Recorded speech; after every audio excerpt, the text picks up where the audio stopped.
Hello everyone, আসসালামু আলাইকুম। সবাই কেমন আছেন? আশা করি সবাই অনেক ভালো আছেন। আম্মা প্রথমে চুলাটা ভাজি করে নিল, তারপর চিংড়ি মাছ দিয়ে পুঁটি মাছ দিয়ে আছে আপনার পুঁই শাক দিয়ে রান্না করবে।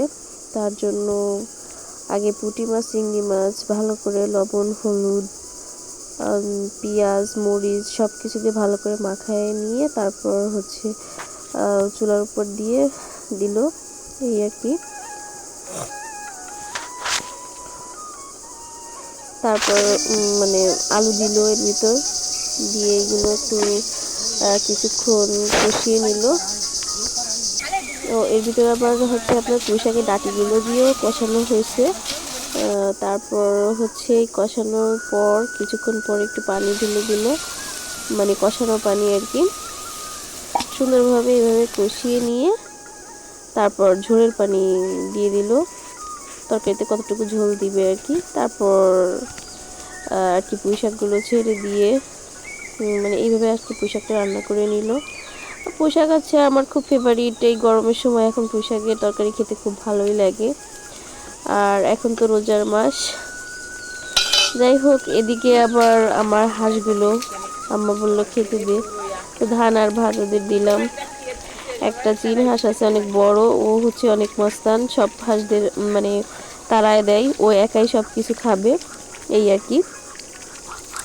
তারপর ওদের খেতে দিয়ে মানে ওদের খেতে দিলাম, কিন্তু ওরা অনেক দুষ্টু। দেখেন ওই চীনা হাঁসটা কি করতেছে, কাউকে খেতে দিবে না, সব ও মানে ওই একা খেয়ে নেবে আর কি। মস্তানি শুরু করছে আর কি।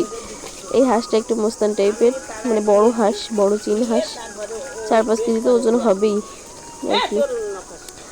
দেখ, এদিকে হচ্ছে আমার বিড়াল ছানা বসে আছে উঠানে। এদিকে আমার পুঁই শাকের তরকারি প্রায় শেষ রান্না। ওর ভিতরে সেই কষানো মাছগুলো আবার দিয়ে দিল, দিয়ে রান্না কমপ্লিট হয়ে গেল। আর রান্নাটা হচ্ছে এখন নামিয়ে নিয়েছে। এদিকে আবার অনেকদিন ধরে কচু শাক খাওয়ার মন চাইছে, তা আম্মা আজকে বললো যে কচু শাক রান্না করি। টক এক ধরনের আমরুল শাক আছে, চেনেন কিনা আপনারা? আমরুল শাক দিয়ে আম্মা ওই কচু শাক রান্না করছে। এখন কচু শাকটা তেলে দেওয়া হবে। এদিকে আমার কিছু কবুতর আছে, কবুতরগুলো সব উঠানে নেমে আসছে, ওরা খেতে চাচ্ছে, ওদেরকে ধান খাওয়াই বন্ধুরা। তো যাই হোক, কচু শাকটা তুলে দেওয়া হয়ে গেল।